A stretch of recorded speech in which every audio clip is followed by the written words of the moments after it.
Hello, everybody, and thank you so much for joining us for this urgent discussion.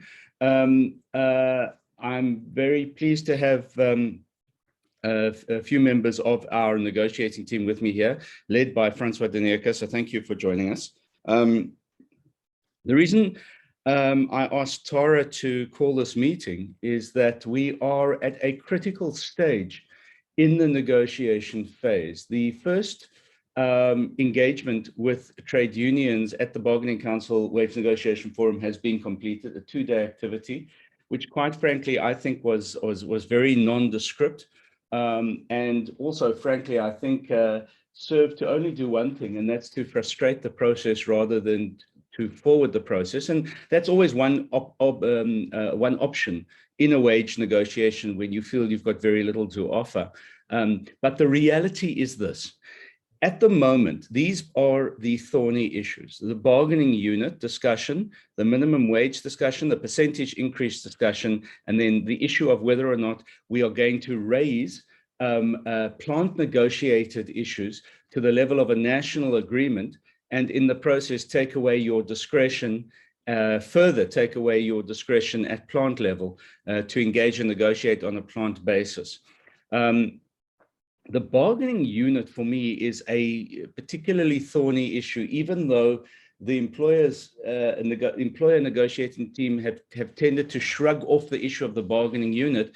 It has become more and more evident that it is a critical issue for the trade unions in the course of this engagement. And why is it so important? Because as things stand at the moment, the agreement only applies to trade union members for whom these wages and conditions of employment apply to directly en masse within the workplace. However, what has happened is that the trade union have placed this up for negotiation, and they've used the following explanation, which I think has given huge insight into what their strategy is. And their explanation is this: what happens when one of our members is promoted outside of the bargaining unit? And what they really mean is what happens when one of our members is actually promoted into line management, team leader, supervisor, line management, or even senior management position. What they want to see happen is the ability to negotiate at those levels, which fall outside of the current blue-collar levels of the bargaining council. They want the agreement to apply to those people who now have moved outside of the bargaining unit, but who remain members of the trade union, but are privately paying trade union membership fees rather than those fees going through the company. Now, that is inherently dangerous. And the reason it's inherently dangerous is for two reasons. Number one, the bargaining council was not set up to represent those bands of employees in the company. But as importantly, they have not claimed that they represent the majority of employees in your businesses beyond the current bargaining unit levels. If the employer constituency agrees that they should be allowed to now talk and bargain for people outside of the current bargaining units, what that will mean is that they're entitled to bargain at a national level on behalf of all of the employees in your entire company. Remembering that the objective of organized labor is to reduce the gaps between various levels and various jobs within your business, and very certainly reduce the pay and benefit gap between senior people, including senior managers, senior artisans, professional practitioners, and in fact, your lowest level blue-collar employee within your business, all the way down to laborer. That's the stated objective of organized labor, not only in the chemical sector, but in fact, throughout all sectors in our economy. Should the industrial chemical chamber of the National Bargaining Council for the chemical sector, our chamber, break with tradition and allow this to happen, allow all trade union employees in and outside of the bargaining unit to be represented in these negotiations, we will be doing two things here. We will be giving a license to the trade unions to negotiate everybody's wages, salaries, and conditions of employment in all the way up to director level, which, as you can imagine, could be particularly dangerous. And more importantly, we would be given license to them to look at strategies and start negotiating and declare disputes on bringing the gaps between various job levels in your companies down. In other words, essentially reducing the wage gaps between senior manager and entry-level employee in your business, which from a socialist perspective is a very good idea, but from a capitalist perspective is suicidal for your businesses, given that it's highly unlikely that they'll look at a reduction in levels as much as they would look at an increase in levels from the bottom upwards. And it's for that reason that I certainly have implored the employer caucus to make much more of this issue than they currently are making. And in fact, I went so far as to say to the trade unions, you know, if you want to represent any particular bargaining unit, bring us evidence of the fact that you represent the bargaining unit. So I'd like to deal with this issue by issue and just take comment on an issue by issue basis rather than going through everything and then just taking a comment in that regard. So maybe I could ask you for feedback as to what your view is of the trade unions wanting to increase the bargain, in fact, wanting to take away the idea of bargaining unit and simply saying that when they negotiate for the entire chemical sector, irrespective of whether it's blue or white collar, irrespective of whether it's entry level or senior manager stroke director. I'd just like, before I move off of that particular issue, I'd like to ask you for comment, please. Hi, I've Stephen from Promac. Hi, Steve. Yeah, so I actually with your point there, I think from our perspective is we're completely against that. So if you got my vote to be completely against it. But hi, it's Greg. I fully concur. How are you? So, yeah, fully concur with Stephen and yourself. There's no ways we can allow it. Hi, it's Mark Roberts. I've joined late. I fully agree. Thank you. Tracy, could I ask you what your view is?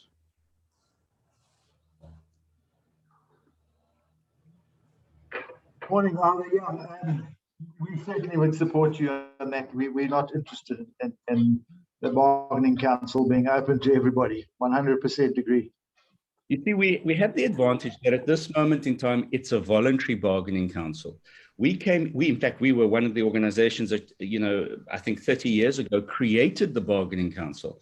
But because it's not a statutory body and it's a voluntary bargaining council, and as yet there has been no extension by the Minister of Employment and Labour to cover non-parties, we are free to be in or out of the bargaining council. And for me, this is one of those red lines. It has to be one of those red lines. Because when you created the bargaining council as a sector, you created it specifically for your blue collar employees. You didn't create it for the entire employment arena of the industry. Obviously, organized labor is doing exactly what they need to do. And importantly, organized labor are also using apartheid as their reasoning and saying specifically in relation to apartheid, apartheid created this false division between labor and management, and labor is traditionally black, management is traditionally white. The bargaining responsibility around jobs traditionally occupied by white employees needs to be drawn into the traditional collective bargaining activities. And if I was labor, this is exactly the strategy I would use. So they're doing exactly what everybody has anticipated them wanting to do from the beginning, and they're absolutely playing open cards about it. And in fact, their theme for this year is not job retention. Their theme for, and I tested this during the first round of negotiations, their theme is explicitly, they say money, money, money. It is all about money. It is all about a better deal for the worker, irrespective of whether jobs are going to be lost in the process. That is their theme, and they're unashamed about it. So they're going hell for leather on two things. They're going hell for leather on extending the scope of who they negotiate for, because then their membership will also increase. I mean, if junior managers and even aspirant managers understand that the trade unions now have their back, they will join up with the trade unions. So this is a massive recruitment drive on behalf of the trade unions to recruit people who ordinarily wouldn't belong to trade unions, because if employers were to give in at this stage, employers would be opening it up and allowing everybody to be represented. Okay, so let me move on to the others, because while the employers have simply taken this as an aggravating little point, the reality is I think it's a massive point in terms of the bargaining unit. The second issue is the issue of a minimum wage. So they want to see 10,500 Rand as a minimum wage. The employers have made the argument, or rather the negotiating leaders on the employer team have made the argument that with the 2020 increase, the minimum wage is now 8,500 Rand, and that 2,000 Rand gap between the existing minimum wage and the minimum wage they want to see, which is 10,500 Rand, should be made up by whatever is negotiated as the increase this time around. I think that's ridiculous. I think that one's not likely to see a 2,000 Rand average increase in the minimum wage in the sector by whatever we end up agreeing with, because in saying that to organized labor, what the employer leadership have said is we anticipate, I don't know what percentage 2,000 of 8,500 is, but it's certainly more than 1 or 2%, which is where we are at this moment in time in terms of offering them. In fact, we went in and said 0. So really one's sending a signal to the organized labor movement that we anticipate that the increase is going to be enough to make up the gap between 8,500 and 10,500 Rand, which is, in my opinion, ridiculous. What the employers have said, however, is that they are prepared to consider that all new employees will be brought in at the 10,500 Rand level, which again, they didn't have a mandate to say. And from my perspective is suicidal, especially for very large companies with very big payrolls. And I might be talking out of my hat because there is very little research that has been conducted in the sector, but maybe someone wants to contest and someone wants to say, but hold on a moment, our minimum wage is 10,500 Rand, so we've got nothing to worry about. So maybe I'll stop there again and just talk about or ask you for feedback on the minimum wage and the percentage increase issue. If I can start there, is certainly it's going to have a huge impact, and it's something that we could not consider. We can ill afford it in these times. So it will be a no from our side. Francois had said that what I've just explained amounts to a 25% increase, that the employers have, the employer leadership have said to the trade union leadership that because we anticipate that after any increase we've negotiated here, we'll be very close to the 10,500 Rand level. The employer leadership have indicated to the trade union organized labor movement in these negotiations that we anticipate a 25% increase. I hope that the trade unions have not understood it that way. I really do. We are now between the first and the second stage of negotiation. So they've got to come back to whatever we've tabled to them as an offer, and then we engage further. But that's essentially what our own leadership have said to organize. All right, sorry, any other comments or questions? No, obviously, again, I completely agree. I mean, it's completely impossible to do what they're suggesting. Right. All right. I'm going to move on again because I'm conscious of the fact that you guys have very busy days. Now, the plant negotiations are at an interesting stage because the trade unions have made demands for a variety of changes, including shift allowances, including maternity leave payments, including pandemic subsidies, and pandemic subsidies specifically for COVID, and then pandemic subsidies or disruption subsidies because of something like the pandemic as a second set of demands. For example, the kind of thing that where they're saying that if for whatever reason there's a lockdown and you cannot work, and irrespective of any other subsidies, we have to guarantee 7,500 Rand a month payment as employers, irrespective of whether we're locked down or not, and a whole series of pandemic and other COVID demands. But it's not so much those, because those are ridiculous. And very often a negotiating side, certainly organized labor, would put in considerations which they know are not going to be considered as red herrings for what they really want to achieve. And I think there are two things that they really want to achieve here. The one is the extension of the bargaining unit, and the other is the percentage increase. Oh, sorry, I skipped over the percentage increase. The percentage increase that they've demanded is 15%. And that's always what, you know, organized labor would do, because it's horse trading. Our mandate to our leadership team was to go in at 0 and to compromise at a maximum of 3. This leadership team in an employer caucus has in fact decided to go in at 2% and compromise at CPI plus. And CPI plus at the moment is open as far as they're concerned. Remembering that that was the strategy that got us into 6.9% over the last 2 years. So they've used the same strategy that they used in the previous negotiation period. The signal is that we'll end up anywhere between 5 and 7.5% increases based on the strategy of this leadership team. Okay, so again, I come back to plant-based issues, and I say that as far as the plant-based issues are concerned, we already have compromised, significantly compromised. Outside of the Labour Relations Act and the Basic Conditions of Employment Act, we've compromised in this agreement we've just come out of, and previous agreements we've just come out of, on a number of issues which should be restricted to plant negotiation. And in bringing those issues historically into the national agreement, that sets the baseline for what then you can negotiate at the plant level with your local trade unions. In other words, that's where you start the engagement and the negotiation at the baseline set in the national agreement.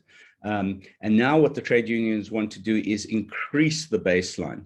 For example, and Greg, you were very correct in your comment to me, with maternity leave, the current maternity leave provision is 40%, well, 6 months maternity leave, but only 4 of those months are paid for at 40%.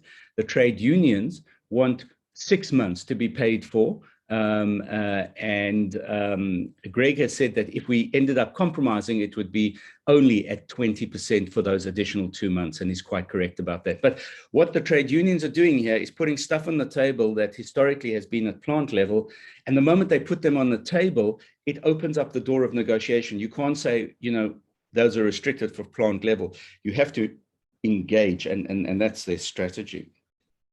They're doing exactly the job that they need to do. So irrespective of them calling us capitalists and calling us naughty boys and saying that we've never had a better year than 2020-21, and the fact that many of you have pivoted to PPE and made a killing. I mean, that's what they simply say in the negotiation. Just as an aside, I laughed at the justification for why an increase was necessary. And the main trade union negotiator didn't say, you know, people have to pay school fees and transport, et cetera, et cetera. Transport, by the way, was in the plant negotiation issues they wanted to see covered. But his justification for why an increase generally was required is that the sin tax cost has made his cigarettes very expensive and his alcohol very, very expensive. That was his example of justification. And he did it because he knew it would, you know, irritate employers. But I just laughed and laughed. I thought it was a very, very good joke he was making, essentially. Okay, so guys, before we talk about strategy, I want to bounce it back at you again and just again ask you for your general impression of what I've said to you, of increases, of minimum wages, increasing the bargaining unit. I have asked for this meeting for 2 reasons. First of all, I don't think that as employers we're in a safe space here. I think that if these waters break, these waters will go all over the place. They will increase the scope of bargaining to cover people who were never intended to be covered. I think that we will have a minimum wage increase from where it is at the moment, 8,500 Rand. Even if we don't get to 10,500 Rand, we might get to 9,500 Rand. I think the strategy here is to be setting the scene, not so much for you who are already most of the way towards these minimums anyway, but for the extension of scope that we know will come shortly after this agreement is signed. And remembering that there are 4 chambers within the bargaining council, this is the first chamber negotiating. If this chamber sets the ground rules, they can use whatever has been agreed to in this chamber as precedent for the other chambers. That's critically important. More importantly, for any other sectors that are having trouble, where trade unions are having trouble in engagement and negotiation, whatever we set as a precedent can then be applied to those other sectors and those other industries. So it is not just us. It is not just industrial chemical. We actually have the weight of employers in the entire economy on our shoulders here, including, funnily enough, by the public sector, where, as you know, the same issues are being discussed. So I just like your impression, because as someone who's involved in this, I tend to see this regularly. But for you, it's on your behalf that we're engaging in this negotiation. And so, Francois, you and Greg and Tara, you guys have been there now with me, alongside me in these negotiations. What are your views? Are we in territory where we are safe that we know the trade union movement? And Delane, you've been here before, so I think your view is critical as well. Are we in a place where we know the trade union members and organized labor will come back to reason with us? Or are we at a place where we're likely to be setting the wrong kind of precedents for many, many years to come? Iver, Francois here. Yes, sir. Iver, and to all the other participants, my main concern at this stage is we went in with a mandate received from surface coatings at a 0% increase, a 0% moratorium to a maximum of 3% should we compromise to 3%. However, the employer caucus, or the chief negotiator, with regards to the other sectors as well, went in as a first compromise, if I can put it that way, straight up to 2%, which is in reality very, very close to the mandate given to us by the surface coatings sector.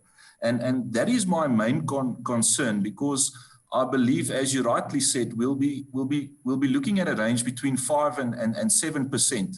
And for me, in my personal opinion, if we start negotiating and or agreeing to any percentage above the mandate and scope that was given to us by the members, I feel very, very uncomfortable with regards to exceeding our mandate at this stage. And the reason for my concern is either when you pushed back in the negotiations, we were quite, and this is my personal opinion, but we were quite reprimanded by our own employer caucus as well, in to say that, listen, if we voice our opinion, we should rather ask clarifying questions rather than to voice our opinion or our concerns with regards to the negotiations. And that is a very treacherous slope to start dancing on if our own employer caucus starts reprimanding us when we push back and raise our opinion or our voices in this regard. That is my second concern. And my third concern with the bargaining unit is, just to add on to what you previously said, is if we open that door for the bargaining unit to be extended throughout various occupations and or job levels, we are in treacherous waters. And if we do not make a decision and or push back, majority will rule within the industrial chemicals sector, and we will be faced with negotiations and terms and conditions agreed to upon that was exceeding our mandate and beyond our scope. And I can't talk negotiate on behalf of the whole surface coatings, but I will feel, in my personal view, that we have then failed the surface coatings industry. Delane, can I ask you, because you have been involved in previous negotiations, can I ask you what your view is based on your experience? Right, thanks, Ivor. So I sat in on one session specifically because I wasn't available for the rest of them. But I think I agree in some ways what Francois is saying, is that I felt that we were being bullied by the other employer groups. I think they have an affinity to align themselves with the trade unions. I don't think they have an even view. I mean, personally, what I've discussed with our management team in terms of our union demands, and unfortunately, it's not left us locally because this has to be flagged to a global level. And they've come back saying to us that the minimum that they would look at is between 3.5% to 4.5%. And that's the increases that we've used for this year across the board. So going in at 0% was a plus for us. Trying to get to a minimum of 2%, or maximum, I should say, of 2% is probably where we'd want to. We could push up to about 3.5%, but not between 5% and 7%. Because as you rightly said at the beginning, when we look at our bargaining unit salaries, they're in excess of 10,000 in terms of a minimum wage that we're paying. And we're trying to now scale it down and bring it into a grading system that we've just implemented in the form of hay, and trying to get them at the right RSPs, because they're all sitting outside of the band, if I could say that. The second part of it, I think, in terms of extending the bargaining unit, we are not in support of that as Axel Nobel, and purely because we've had lots of issues with our employees on the ground. And I think this is where some of them may have come up from, where we had moved some employees from the BU strategically into team leader and supervisory levels, because they were the noisemakers on the ground, and that's where all the issues kind of stemmed from. So we wouldn't want them to be brought into the bargaining unit as such. We want to keep them separately because of the strategic plan that we have. But going back to your question from being part of the negotiations, I have to be honest, I felt a bit bullied by the other employers. And I also felt, like I said, that they were aligning quite a bit with the trade union, and I felt that they were intimidated by the trade union. All right, so guys, what I'm going to do now is I'm going to move towards the issues of strategy, because that's, and I think, and Tara, thank you very much. Tara, who is somewhat new to negotiations and engagement, looked on the situation and said, if we are in a voluntary relationship with the bargaining council, in other words, we're not forced by law to be here, and if the moment there is an extension order by the minister, we essentially have bound not only the Scea and its members, but the SAPMA non-members to this agreement forever and ever and ever, and this relationship forever and ever and ever, because the moment the minister binds in with an order of extension, we essentially become a statutory legalized body. Then isn't now the time to get out of it, so that we end up doing two things, where she said the first thing is we protect our existing members of the Scea from not being covered by an agreement which invariably will increase our overheads at the very least, but endanger our relationship with our managers at the very most. Isn't now the time to actually get out of the agreement? Also, because the moment this agreement is extended, we can object to the fact that surface coating isn't covered because the Scea isn't part of the bargaining council. Isn't now the time to get out? And it led me to think, and I spoke to a couple of people within our bargaining forum, and I then sent out an advisory to Tara to say, let's call this meeting, because yes, you're right. We have three choices at this stage. We can either continue to participate, where we will have to own the final agreement because we've been part of the negotiation team. We'll have to own the final agreement for the Scea, but also for all non-parties the moment this thing is extended. And the interesting thing is that the trade union movement, when I brought up the issue of exemptions, the trade union movement basically said that by using exemptions, you bargain in bad faith, because you're going to bargain for something and know the exemptions process will allow you and your particular company out of it. Instead of seeing it as part of the game of collective bargaining, they're saying that amounts to bargaining in bad faith. So the idea that we will have an agreement that applies to parties and non-parties, and that non-parties can then simply apply for exemption, is, I think, preposterous, given that the Bargaining Council can't even handle the current exemption applications. 25% of the applications are still outstanding from last year. And to suggest that if it's, open to non-parties, so we have a 1,000% increase in companies covered, they're going to somehow manage those exemption applications as well, is truly preposterous. But if we continue to participate, we will have to own that final agreement, explain to our own members why now they're looking at 10,500 minimum wage, et cetera. It's 15% increase, et cetera, et cetera. So we'll have to own the agreement. Or we could abstain. In other words, say we are abstaining, we won't vote for anything, we won't even sign the agreement, but we'll remain in the bargaining council. Essentially, we will own the final agreement anyway. Because, abstention in this case is agreement. There's no such thing as a vote against once the agreement is signed. Or alternatively, the third option is withdrawal, where we protect the current Surface Coating Association members from the new provisions of the agreement.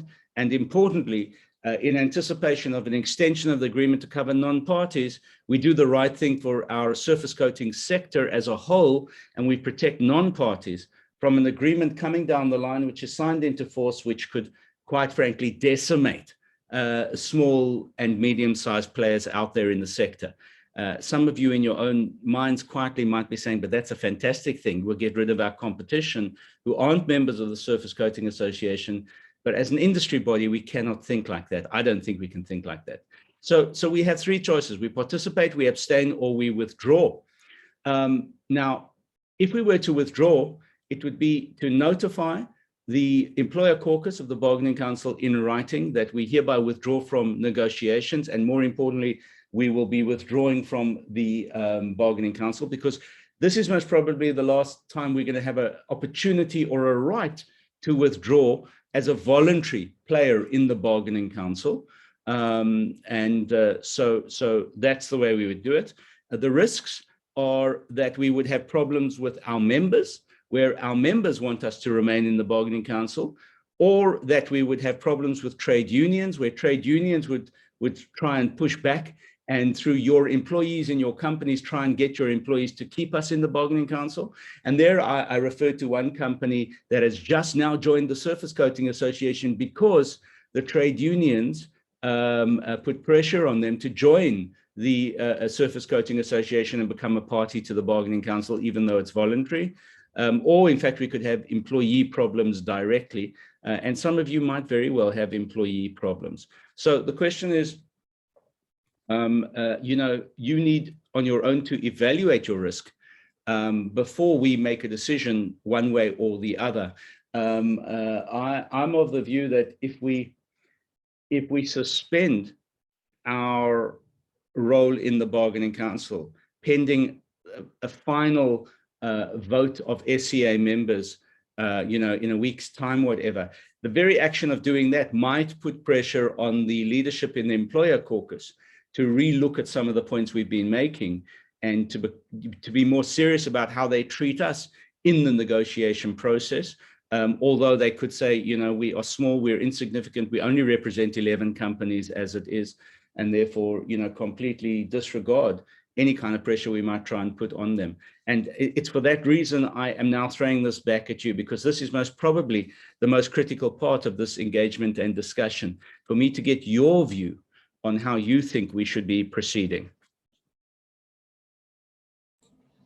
Ivor, Francois got his hand up, so maybe we can start with Francois and then go through the other members and get their feedback on that. Thanks, Francois. Ivor, sorry, I just have a question. Are we privy to any information of companies within surface coatings that has applied for exemption? Are we privy to that information? No, we're not. We, in fact, are not even allowed, we're allowed to know numbers. So for example, they'll say that there were 27 applications, 15 have been dealt with and 7 are still outstanding, but we're not privy to the applications themselves. Okay, thank you, Ivor. So ladies and gentlemen, the ball is really in your court now. I really need to know what you think. Ivor, it's Rob here from Ferro Coatings in Durban. Just a couple of things. If you look at the previous points you raised in terms of bargaining council and wage, minimum wage, etc., I think we have to hold the line. Yes, I understand, and listening to a couple of the sessions and the negotiations, there's definitely a feeling in my mind that the bigger players like the Sasols are pulling the strings from an employer perspective. And we need to, as an employer group, fight against that, I think, because it's not in our interests going that route. But going back to your proposals related to strategies, is there not another option where we, as an employers association or as a section of the negotiating group, say, as the surface coating employers, this is our mandate, and we want to negotiate a slightly different deal to the Sasols out there. That would, I think, also send a message to the bigger employers, because they might then get pressure to say, well, bring these boys in line. But is that not another option for us to consider? I think the view of leaving the employers, leaving the negotiating table or the industrial chemicals bargaining unit,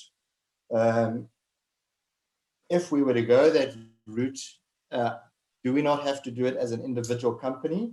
Can we do it as an association?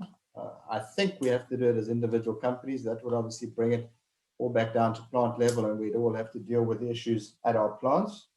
And is it not a moot point if what you're saying in a year or so's time, we're all going to be pulled back in there anyway?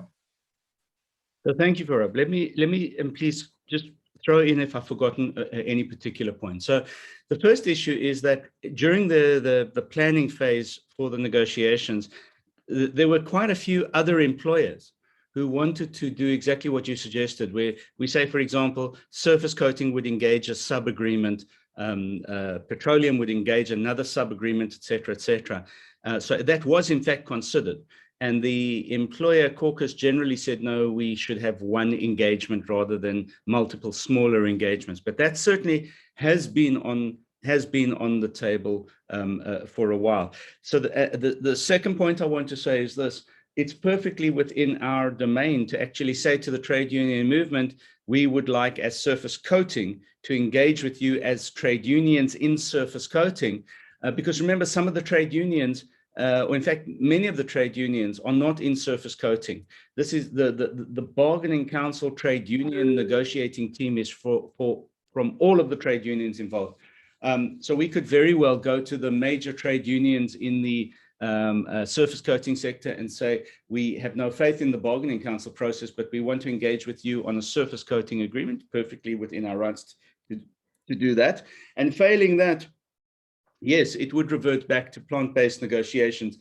The reality is that it seems that quite a few of you, irrespective of whether or not there's a National Bargaining Council agreement, you still have a plant-based agreement of some sort or another that you negotiate on plant-based issues for your company in any respect, any way. But yes, to answer your question, it would invariably put more pressure on you at a plant level than possibly you felt up until now because of this agreement. I hope that answers all of your questions.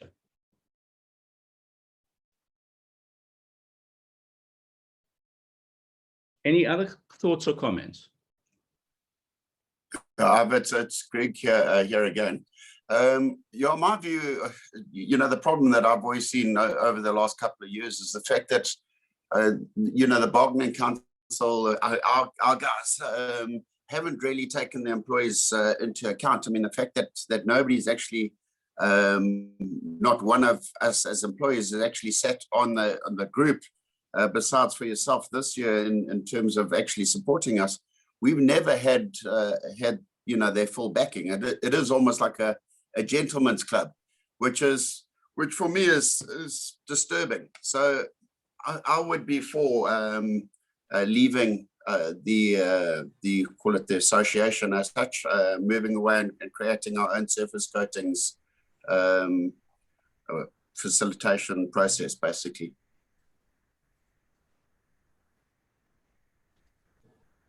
Other comments? I have a mark here. Just a question. Has anybody done the numbers yet in terms of what the test would be for the minister to extend the agreement? And by that, in terms of section 32 of the LRA, we all know that there's got to be a certain level of representativity. What does this particular industry and all the sectors look like if one had to do a profile on it? Mark, what's very interesting is during the chamber coordination meeting that happens at the Bargaining Council, I requested that they in fact do an audit of every party in the Bargaining Council. And in fact, they conducted such an audit. They came out and they visited Tara from the Surface Coating Employer Association to determine our representativity and our membership and make sure our members are paid up, et cetera, et cetera. Tara, that was what, about 3 weeks ago?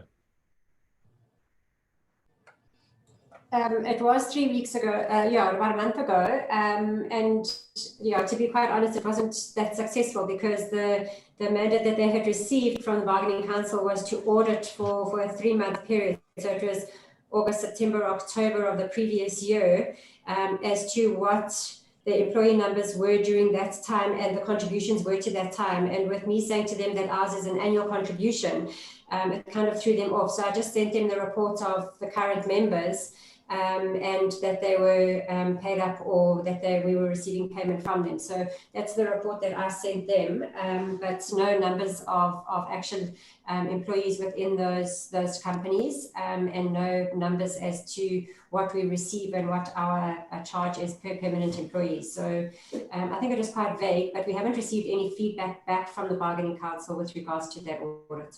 Mark, in response to you, they could have been doing that for a number of reasons. For example, they could have been doing that just to determine whether or not we've paid our fees to the Bargaining Council accurately. In other words, it could be a routine audit, or alternatively, it could have been because we raised it and we said we wanted all parties' representativity checked. So it could have been the strategy to say, well, we'll check yours and in the process, give you a view that we're doing it for all parties. Or in fact, they could have determined that they are going to check all parties, which I find highly unlikely. And the reason I find it unlikely is the trade union membership have never been as low as it is at the moment for a number of reasons, because their members have lost jobs on the one hand, but also because membership numbers in trade unions are going down anyway. So I think it's highly unlikely that even if they'd asked trade unions for the information, that they've actually done a check on any of the trade unions to date in terms of representativity. So in answer to your question, Mark, no, I don't think we have a cooking clue as to how representative either the employer associations are or the trade unions are within their respective sectors. And I honestly do not believe that the Bargaining Council has that kind of research on hand. Does that make the whole extension element quite academic then, whether in fact it can happen? And and the information you're dealing with is only one set of information. What is the Department of Labour reach in their database to determine who should actually fall within the scope of this particular Bargaining Council? Who are those silent members out there at the moment that are flying below the radar and are unknown? And ultimately, how big is the pie? We one slice of the pie, and we might be battling to determine our own set of information and representativity, but nobody is ultimately determined the total size of the pie and whether in fact extension is going to succeed or not. I know all the other, yeah, anyway, just my comment on that.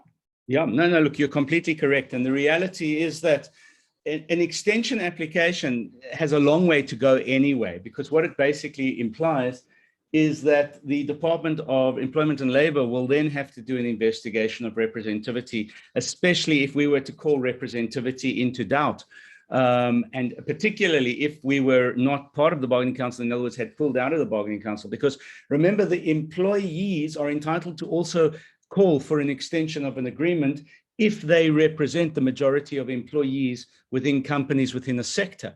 Now, the reality is that the Surface Coating Association only has 19 odd members out of a potential of at least 300 to 400 companies operating in the Surface Coating Association at the moment, the way it's defined. So, you know, already we know that the employers would not be representative for an extension of the agreement. I mean, that's the reality. And as far as the employees are concerned, there is absolutely no way that these trade union movements could prove that they represent 50% or more of the Surface Coating Association, because first of all, they would never allow that kind of audit to be done of their representativity. They're riding on the back of the fact that because the Surface Coating Association is in the bargaining council and they represent 50% or more of the Surface Coating Association members, they're riding on the back of the fact that the extension of agreement to non-parties would be put through by the Department of Labor. In answer to your question, I suppose what I'm saying to you, Mark, is this. By our very presence in the bargaining council, the Surface Coating Association is giving legitimacy to the undertaking and understanding that we represent the majority of players in the sector by our very presence in the bargaining council. And it would be left to us to have to raise the argument of an extension application that we in fact do not represent the majority of companies operating in the sector, and that we only represent 19 companies operating in the sector, or 11 operating traditionally in the non-party component of the sector, which represents close to 400 companies. That's SATMA membership. So that would be our argument down the line. And you know, we'd have to make that argument to the Department of Employment and Labor along the way. Our problem is this, and I'm sorry to say, but, and again, apologies to those of you who've been in the process for 3 or 4 or 5 years, but your silence in the employer caucus of the bargaining council has given rise to the strength of conviction that the bargaining council has an agreement from employers to apply for an extension of scope. Because their argument is, you guys asked us to apply for the extension of the scope. We've been working on it. This is the year we want to do it. You can't now say, you know, we shouldn't be applying for an extension of the scope. So our very presence and our silence has been taken as agreement within the bargaining council, and will be one of the things thrown back at us should we be in the bargaining council but object to an extension of scope. In fact, it's already been thrown back at us, where the employers caucus has turned around to me specifically and said, but you guys were part of the process where we made the decision to apply for an extension of scope. Now you're telling us you don't want the extension of scope. You know, that's hypocrisy. And they're right. That's our predicament. I'd like to make the following proposal, because there is a lot to think about, and you need to talk internally as much as we're talking externally. Would we be in a position to reconvene a meeting on Tuesday morning, giving you enough time to have thought about it, and then sort of come to some kind of a decision on the basis of which of the various options would be most prudent for us to follow? So could I ask that maybe I'm actually proposing 2 things. I would like to write to the employer caucus and say we're suspending our membership of the negotiating team in the employer caucus, pending a decision to be taken within a week's time as to whether or not we remain in the bargaining council at all. I'd like to send that signal to the employer caucus, because if anything, it might cause them to go back to the table and say, you know, what is it that you don't like that we've done that we should be doing differently? Might say that, or they might say we're so insignificant it doesn't matter. And then for us to reconvene on Tuesday to have a discussion, or Wednesday, to have a discussion as to whether or not we genuinely want to remain in or genuinely want to pull out. So that would be my proposal. I don't know what you guys think. As Mark again, yeah, just 2 things, and it's a standard principle. One was, and that's quite important. It's a bit of a war declaration, but one must never make a threat that you can't execute. So we must be very, very sure. I'm just wondering about the timing of that letter, when you do it now before our next discussion. But I think on balance, it's starting to indicate that is the way to go. So also bear in mind that union numbers are falling at a rapid level at the moment. The current economic recession that we're dealing with at the moment has made trading conditions extremely difficult. And we've got a few big businesses, and we've seen it within the Metals and Engineering Bargaining Council, and that's what gave race to NIASA, is where small guys got sold out by the big guys. And ultimately, it goes down to a vote, and the mere fact that you participate, you become complicit in that outcome. And I think we're on an absolute cliff edge at the moment as an industry where there's never been a better opportunity to make a business cool. But by going this route and sanctioning it by way of our participation, we're taking a union movement by way of an agreement. You're making them stronger. If it's possible, the extension, you're making them even stronger. We know in many other bargaining councils that the union numbers are sitting at 20, 30, at best, 35%, if that. And those agreements are borderline on whether they're going to be extended or not.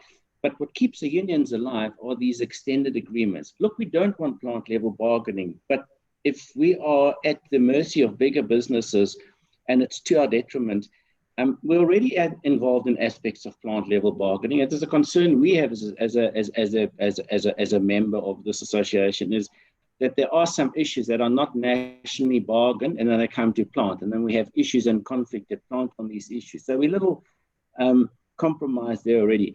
But my view is we've got to make very, very sure that we prepare to back ourselves on what I think is a very valid approach. And I like you and the team thinking that this is the time that the call's got to be made. We got to back ourselves, and maybe a position paper needs to be drawn up to show what the negatives and the positives are and the risks are about pulling out and what we do. And I think ultimately we need to guide ourselves by the fact that this agreement cannot be extended, because they might say to us, oh, well, you guys are sulking, you might as well withdraw. But once the extension element kicks in, you guys are going to be formed part of this agreement in any event. So I just think maybe, yeah, let's, as you say, take a stepped approach and reconvene and give it some more thought. But I think you're on the right track. Other comments? Francois here. Just with regards to the voluntary process and the council, can you just maybe clarify the process? Is it as easy as writing a letter to the bargaining council, or is it more intricate? Because the reason why I'm asking is from our discussions, you did indicate that you have obtained a legal opinion in this regard. If you can just clarify the process, I would appreciate it.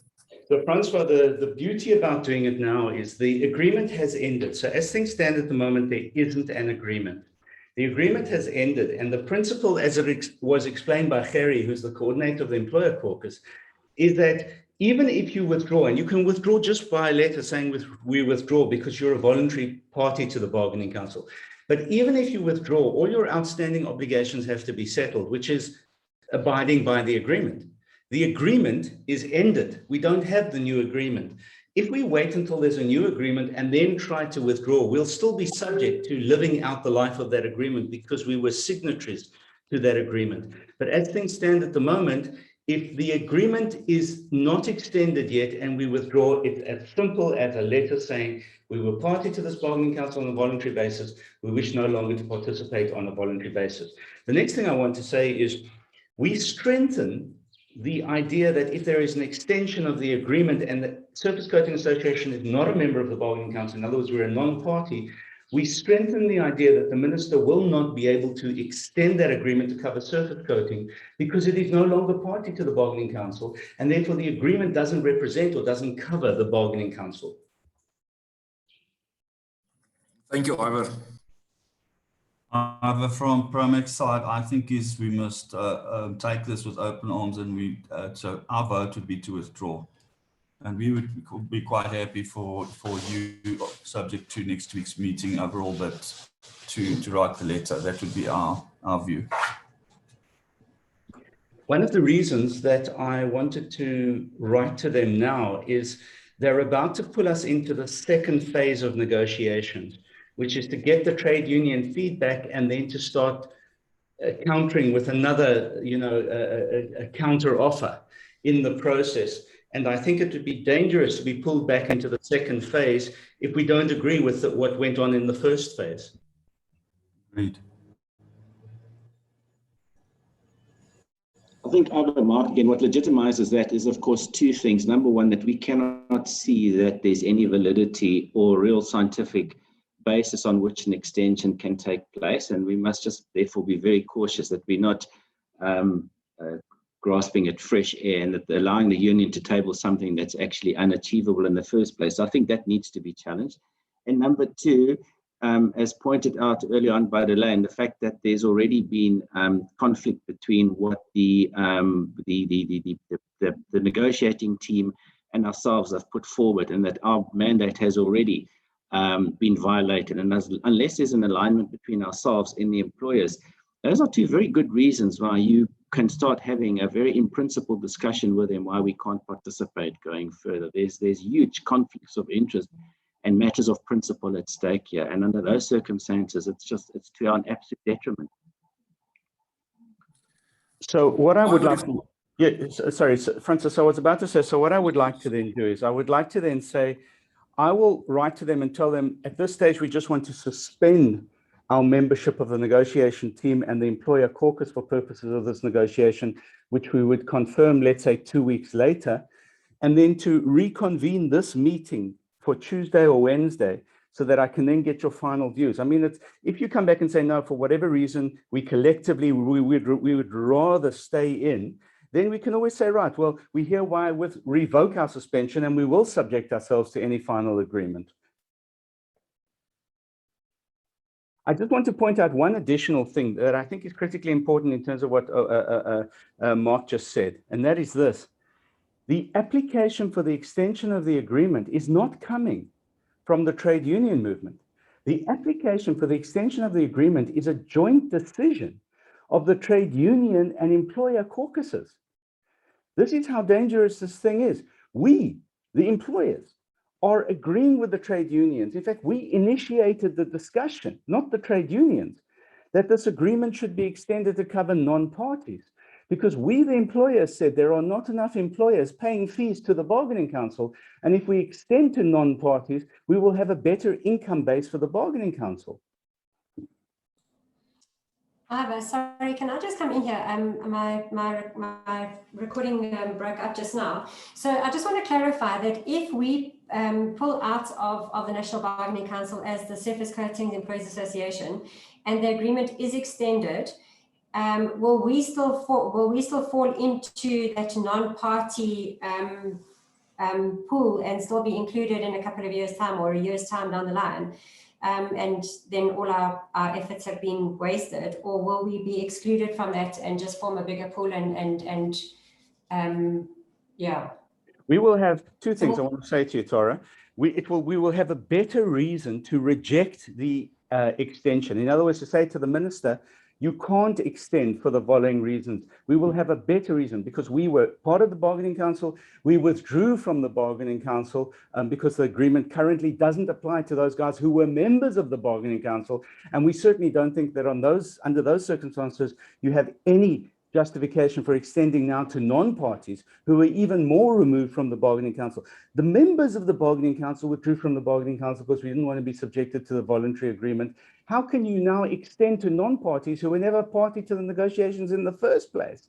And so we would have a better legal reason for making sure that that agreement wasn't extended. Okay. But what I'm saying, Tara, is that I think that we should be asking who's on the call now to come back on Tuesday or Wednesday, depending on what's, when people are available, and giving a final kind of input. I don't think it's fair to ask those people who are on the call now to say yes or no, we're withdrawing.